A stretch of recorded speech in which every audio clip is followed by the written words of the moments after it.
भगवद गीता अध्याय 1 के श्लोक 1 से 19 तक। इन श्लोकों में संजय धृतराष्ट्र को सेना की स्थिति तथा सेना में आए गणमान्य योद्धाओं के बारे में जानकारी दे रहा है।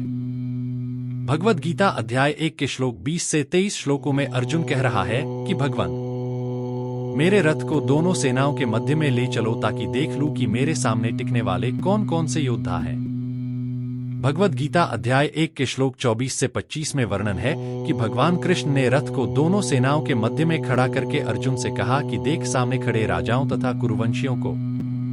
भगवद गीता अध्याय 1 के श्लोक 26 से 45 तक के श्लोकों में वर्णन है कि अर्जुन ने युद्ध के लिए तत्पर अपने ही संबंधियों, पुत्रों व पौत्रों, साले तथा ससुरों को मरने मारने के लिए आए हुए देखा तो श्री कृष्ण जी से विशेष विवेक से कहा कि सामने खड़े मासूम बच्चों, अपने साथी व चचेरे भाइयों व संबंधियों को देखकर मेरा शरीर कांप रहा है, धनुष हाथ से गिर रहा है, मैं खड़ा भी नहीं रह पा रहा हूं, अपने ही जनों को मारना अच्छा महसूस नहीं कर रहा हूं।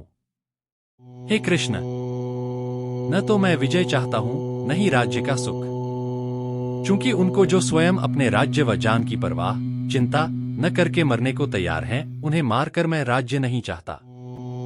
मैं बंधुओं व पुत्र तथा पौत्रों को मारना नहीं चाहता। चाहे मुझे तीनों लोकों का राज्य भी क्यों न मिलता हो, फिर पृथ्वी के राज्य के लिए तो क्यों पाप करूं? इनको मारने से तो पाप ही लगेगा। ऐसे कुकर्म करके हम कैसे सुखी हो सकते हैं? ये सामने खड़े राजा लोग तो मोह माया में अंधे हो रहे हैं, फिर हमें तो ज्ञान है।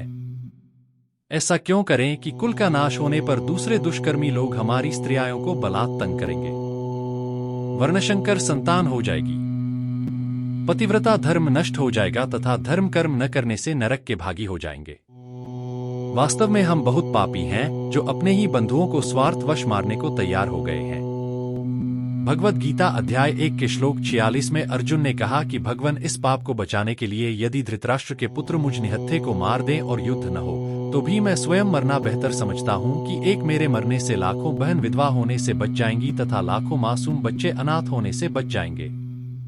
भगवद गीता अध्याय 1 के श्लोक 47 में यह कहकर अर्जुन दुखी मन से रथ के बीच वाले हिस्से में बैठ गया तथा धनुष को रख दिया। अध्याय 1 में कुल 47 श्लोक हैं, जिनमें से 2 श्लोक 24 से 25 श्री कृष्ण ने बोले हैं, शेष संजय तथा अर्जुन ने कहे हैं।